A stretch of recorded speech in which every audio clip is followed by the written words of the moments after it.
Hi everyone. I just came back from, or I'm driving back, clearly, because you're my co-pilot. Driving back from the Vernon Cancer Center. Had my 14th Lupron today. I'm wearing a mask because I had my car valet parked. Because you get a discount when you go to the cancer center when you have valet parking. And I had my Lupron today. I had my COVID booster on Friday, so I'm expecting just not to be feeling well this week. Right now, like I have a lot of shoulder pain, and I'm paranoid right now that, like, you know, if the valet had COVID, and granted he's wearing a mask, though I can't remember if he had it on over or under his nose. I don't know why that's still a thing, that people don't understand that. But as I'm driving home, I have my window shut and I'm keeping my mask on, because if there's COVID little germs floating around, I don't feel like inhaling them, because that's the last thing that I need. And I need to speak so I don't lose my shit. And here you are. I guess this is good posterity for people that are watching this vlog in like the year 2050 or something, and then be like, why the heck is she wearing a mask? Or what's that going on? It's funny too when you have masks on, you know, you have small ears, because my ears like pop out easily with certain masks, because my ears are very small and the elastics are tight. Anyway, my wrist is itchy. So, yeah, Lupron number 14. I went in the small room today, which makes me happy, because there's less trauma when you go in the small room. When they walk you to the bigger room, I'm like, oh shit, she's gonna ask me questions, and why am I in the bigger room? And I haven't figured out the pattern of like when you go to the small room versus when you go to the bigger room. Anyhow, so they put the bracelet on, your medical ID bracelet on your wrist, and I've been sharing that the past like week, I'm always a mess the week before Lupron in different ways, primarily emotionally. I get very punchy, I get short-tempered, and I am aware that I am that way, so I try to not communicate with people as much as I can the week before my Lupron. And for whatever reason, this cycle, oh my god, my shoulder hurts too. What the fuck? This cycle of Lupron, I started having like weird feelings like 2 weeks before my Lupron, which is very not typical. There's a cop in front of me, which is kind of funny that, like, I mean, I'm not touching the phone. It's just sitting in the carrier, and it's just like I'm talking to myself. I'm not going to make eye contact a lot because I have to pay attention to the road. So you go in, they put your ID band on, ask you 25 times what your fucking name is and your birth date, and I have this shirt on, this exercise shirt that has like these things on it which help with the sensory part, because my cyst is like right here, which I swear is because I've been, like when I sleep, I think that I make a fist with my hands and my nails stick into my skin, and that irritation is what caused the cyst. Is just on the list of things to do, to call and go to a hand doctor or something and deal with the cyst. I was going to leave it alone, but I'm thinking now maybe I should have it drained, and I assume it's not cancer. I don't know. So yeah, they give the thing on the wrist thing and ask you 25 times what your name is, which is good to make sure they give you the right shot. Went in the smaller room, and I had to wait a little bit before she came in, which is not common. But the infusion center was pretty packed. You know, I'm gonna take this off because I feel like whatever COVID shit is probably settled by now. Yeah, the infusion center was like packed full of people today. I think it's usually packed at this time of day. It's later on in the afternoon, which is good because I can just like go to sleep earlier, just have dinner and conk out, and then hopefully tomorrow will be more sane and less moody and not in pain. Because right now, like, the pain is kind of moving up my shoulder into my neck. Every time I get the Lupron, it's like it's something different about how it feels. If I feel nothing, sometimes it really hurts after, and if it hurts while they're doing it, sometimes like that's the extent of the pain, and then I feel nothing after. I don't know. There's no there's no solving these problems at all. And when she came in, she's like, "How are you?" And what am I supposed to say? I'm peachy keen, you know. I'm in an infusion center at a cancer center. Who wants to be there? How am I? I'm just glowingly freaking optimistic and happy. No, I'm not. I don't want to be there. I don't want to be there. And they're nice there. You know, I get my discounted friggin' parking, but I don't want to fucking be there. And I don't want to be a shit to them either. I just apologize a lot when I'm being like this. Why is my wrist all itchy?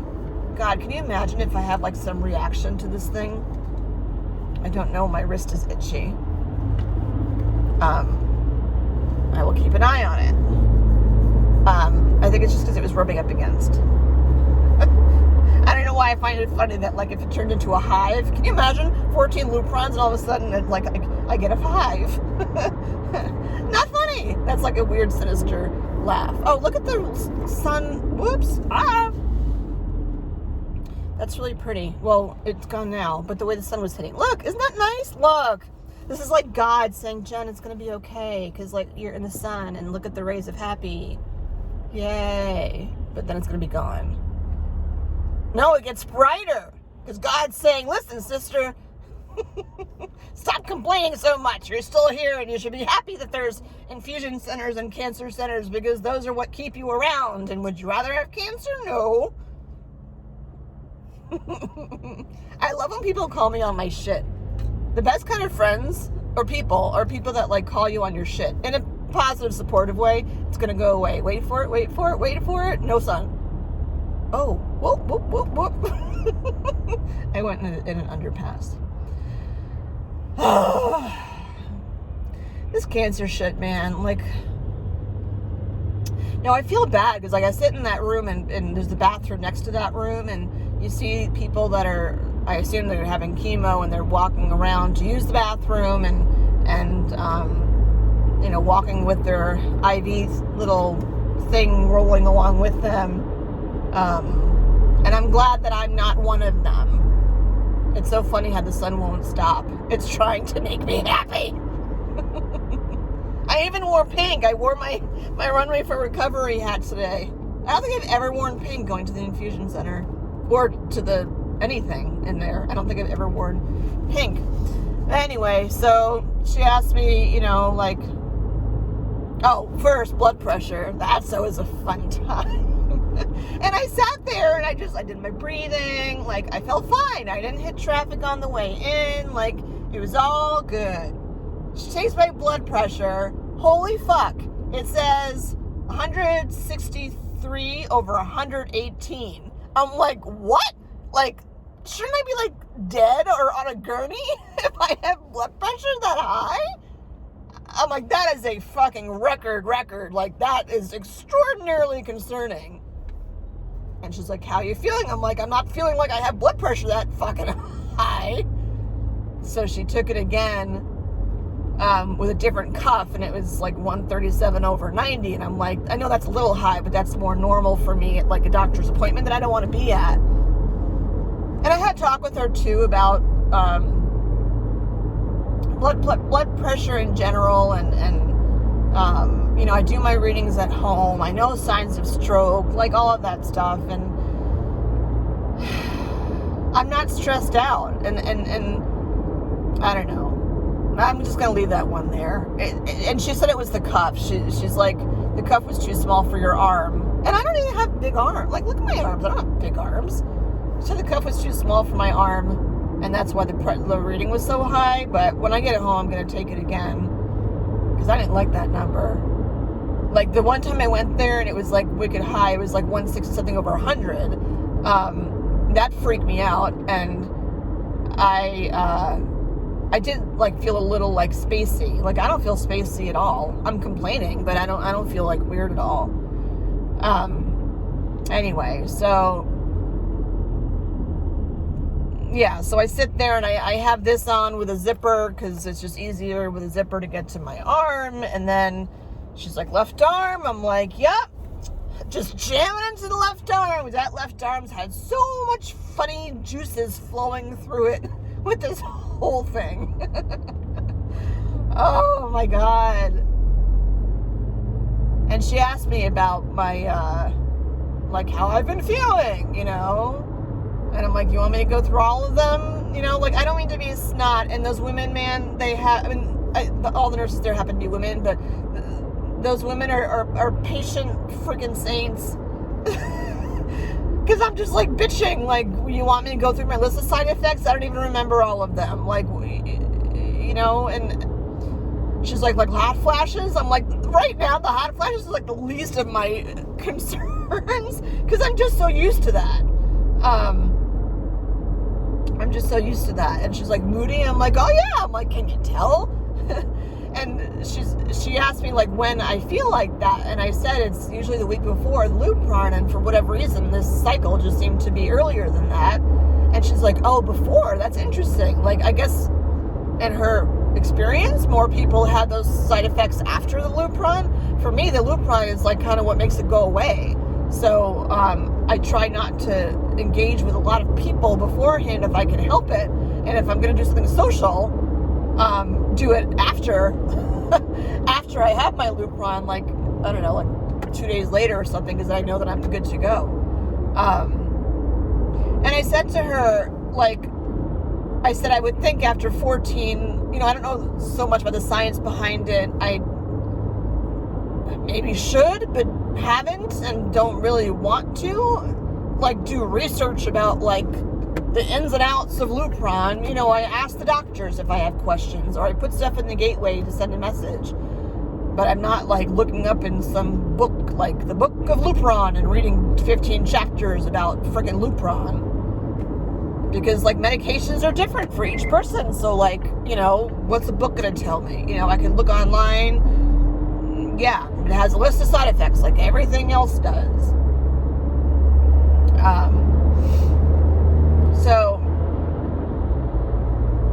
Yeah, she thought it was interesting that I have those side effects before the Lupron.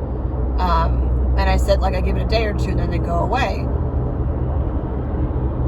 And I'm like, you know, do you have any, like, tips or something? Like, you know, like, basically when any of the doctors that have been working with me ask me about, like, you know, how are you feeling? What are your side effects? Blah, blah, blah. It's almost like, just like, okay, now I know when it goes on a sheet of paper, and when they go in the gateway, it says, like, my after visit summary, and then the notes that the nurse or the doctor took, and I read them, and it's just, okay, let's just log what she said, but it's not like you can really do much of anything about it. I mean, I'm on the gabapentin for the hot flashes. Do they help? Abso-friggin-lutely. But the gabapentin also has side effects. Makes me tired. Not like super tired, but makes me tired. I take it twice a day. I take it in the morning to get me, like, through the hot flashes for most of the day. The hot flashes tend to kick in around, like, it used to be dinner time, and now it's like 4 o'clock or so. I start feeling like, it's just my face gets hot. It's not my whole body. And then I take gabapentin at night, which helps me sleep, because, like, you know, it makes me tired, so it's a good time to take it at night. But the other stuff, it's like, what are they going to do? You know, like, what can you do? What can you do about the moodiness? Nothing. And when I said to her that, like, I would think after 14 injections, like, my body would be more used to it, and I wouldn't have, like, the moodiness as much or whatever, because my body's used to it. And I said I would think too, like, you know, there's all these things in my body that are making estrogen, like, not be there.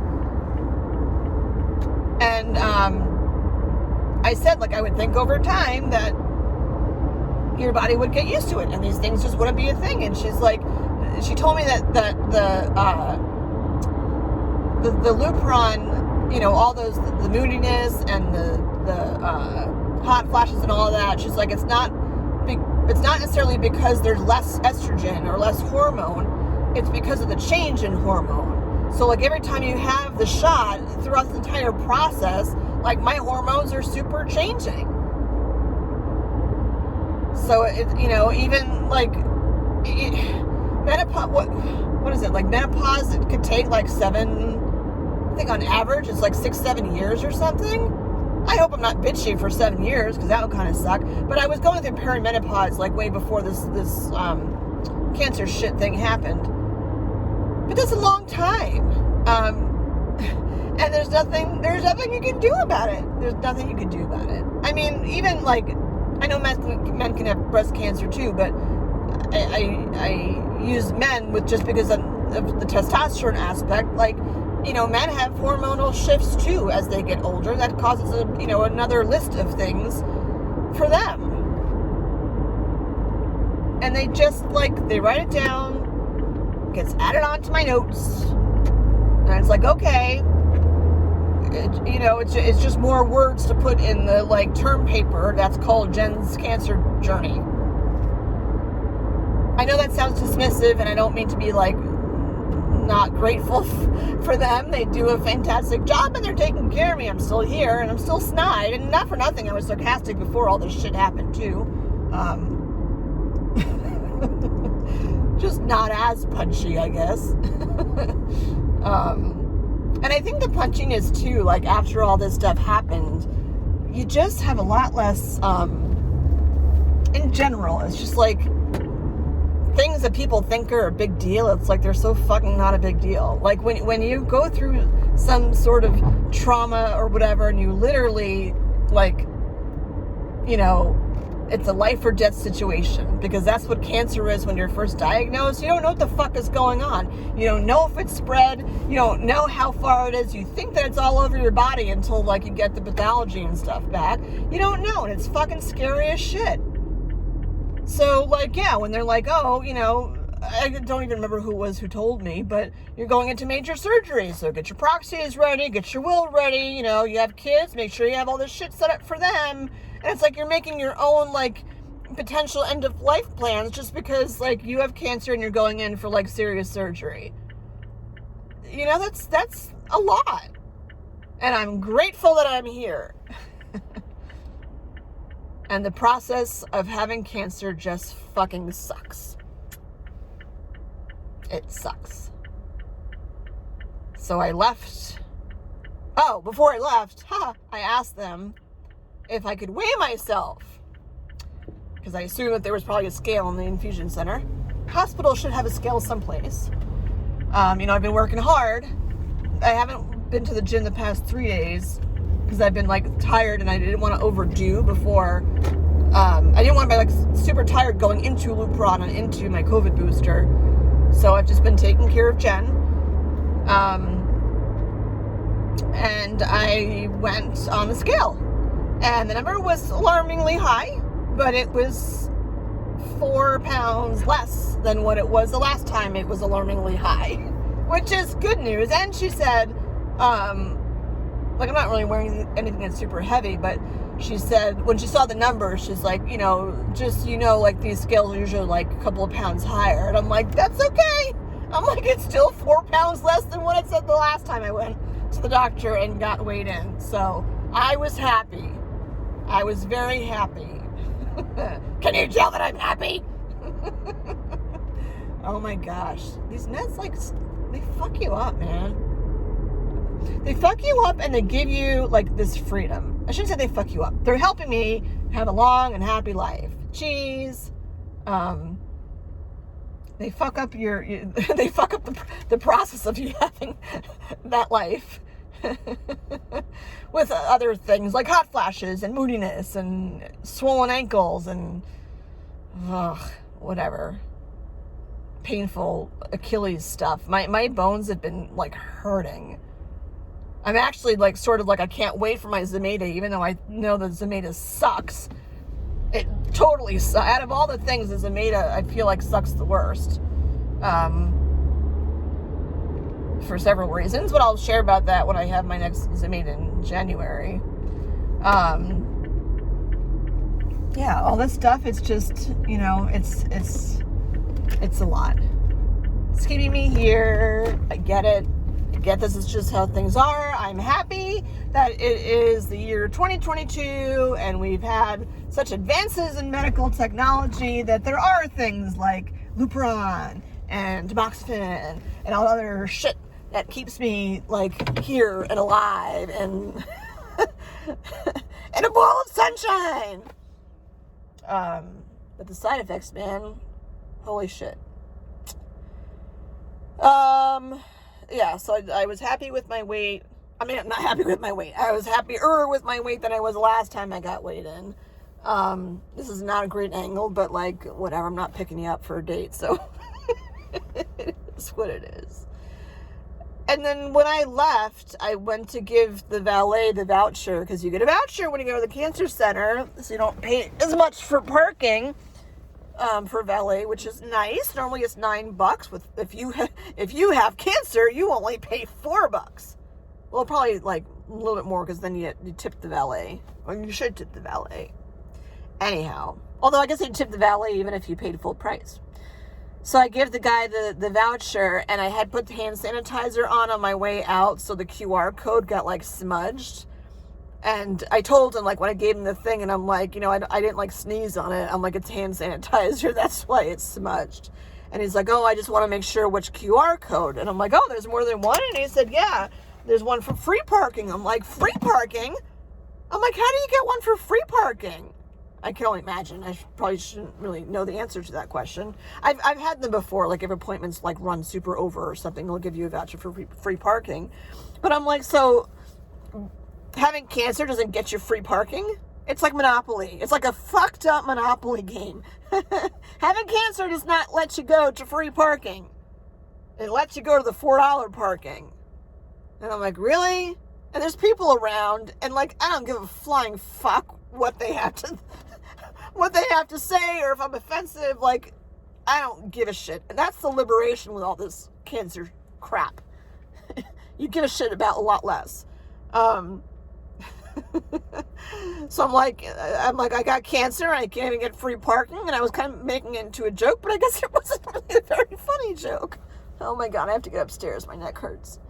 And then I step away and wait for the car, and then I just start crying.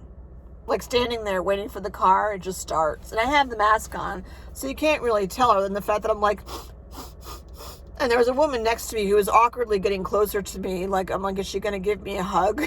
I would hug her. But it's just such a fucking roller coaster. It is, oh my God, this whole journey. But yeah, I was saying before I turned, I was saying how, like, it gives you this, you know, you see things as not a big, many things are less of a big deal than what they were before you have a cancer diagnosis, and people get all worked up about these things. And, you know, when you have literally your life that you're looking at, and you're like, you don't know if you're going to be there the next day, it's like, do these things really matter? They don't fucking matter. I'm so glad I can curse on YouTube. This is one of my shows, oh my God, I've never called this my show.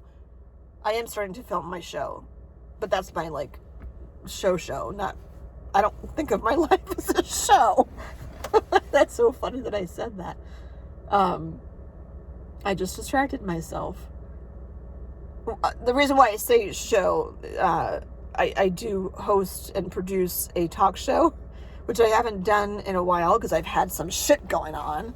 But it airs on public access aside from YouTube, and I can't curse on, like, well, I wouldn't curse for that show anyway. That show is very different. It's not about me. It's about other people, and I'm just, like, blessed that I can interview these other people. It's called Neighbors to Know. Now that there are YouTube handles, you can, I believe, go to youtube.com/ is it / Neighbors to Know? Or maybe it's just at Neighbors to Know. They have this new thing with handles. I don't know. But it's Neighbors to Know. KNOW. And someone that I had... Oh, fuck. I meant to get gas. Shit. I have to go back out and get gas. I'll finish with you first before I go get gas. Because I'm, like, super low on gas. I started filming a show back in 2018 with the pandemic and stuff. Anyway, fast forward. I talked to that person about coming in. I did a field shoot and the audio was really bad because it was windy. And I talked to him about filming a show. I feel like I'm ready. Today is not a great example, but overall, I'm planning it around the Lupron, by the way. It's going to be after my next Lupron. So this crazy Jen, you'll see a different side of me, like the professional side of me. Although I am superhuman, not superhuman, like very human on the show. And I think that's what makes things stand out so much from other shows. I don't interview celebrities. I interview people that I think are celebrities or should be celebrities, and that's why they are neighbors to know. And I'm excited because I talked to him about interviewing somebody who has a great project that he does. It's a nonprofit. It's amazing. And I'm excited to get back behind, well, not behind, in front of the camera. I'm behind the camera when I'm editing it, but in front of the camera and doing, like, talking to other people and sharing their stories. But anyway, that's a whole other thing. You can go to Neighbors to Know on YouTube to find those episodes. And I also wanted to do like a very short clip on like filming it at Bedford TV, just to kind of give a short overview as to why I haven't filmed the Neighbors to Know in so long, because things were going like super great. I had one of my shows had won and they're called Nor'easter Awards for Best Profile Talk Show in the Northeast, which was pretty cool. And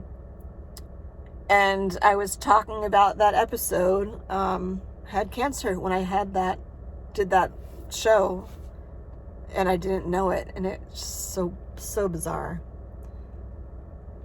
That calmed me down a lot, actually, and that's why I know, like, you know, when you think about your purpose in this world, like, that show is my purpose in this world. I like that calmed me down. It means it's the right time. I wish I could do that for a job. Like, somebody figure that out. How do I do that? How do you take a show from, like, a public access station and make it into, like, a paid, like, I feel like it needs to be bigger. Not because of me personally. Like, I want to take that idea and make it bigger.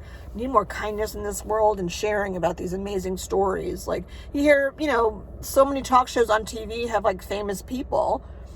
And, like, these are just people that I know or come across. And I want to share them and share their stories and tell you what awesome things they're doing. Okay, anyway, that's a whole other thing. I was complaining. Where was I? Oh, about little things not mattering anymore. Yeah, they don't. You see life in a very different way when you're faced with shit like this. And, yeah, I can curse on here. I don't curse on there. To the point that, like, you don't care as much about certain things. Like, you know, I would never sit there normally crying, standing in front of a hospital. I would sound like I was sobbing, but, like, I think people could tell. But I didn't care. Well, what are they going to do? You know?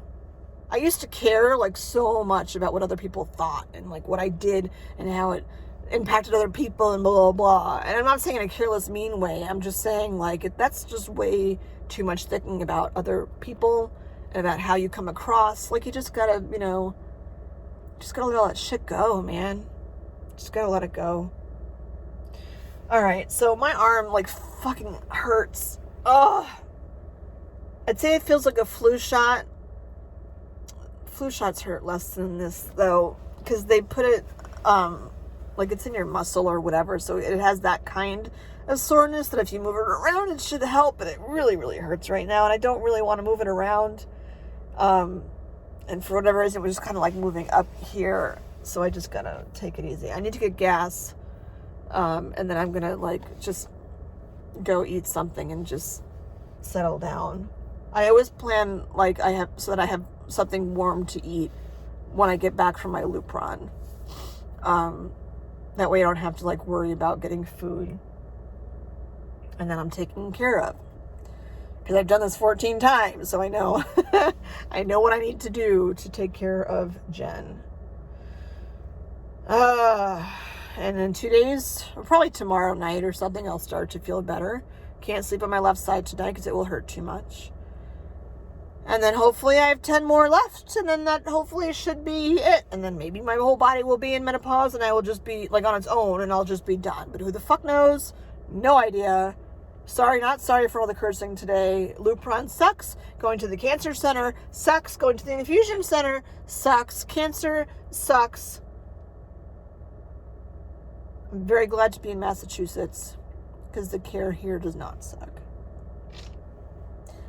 Okay, that's all. I'm gonna go get gas. That's it. Talk soon. Bye.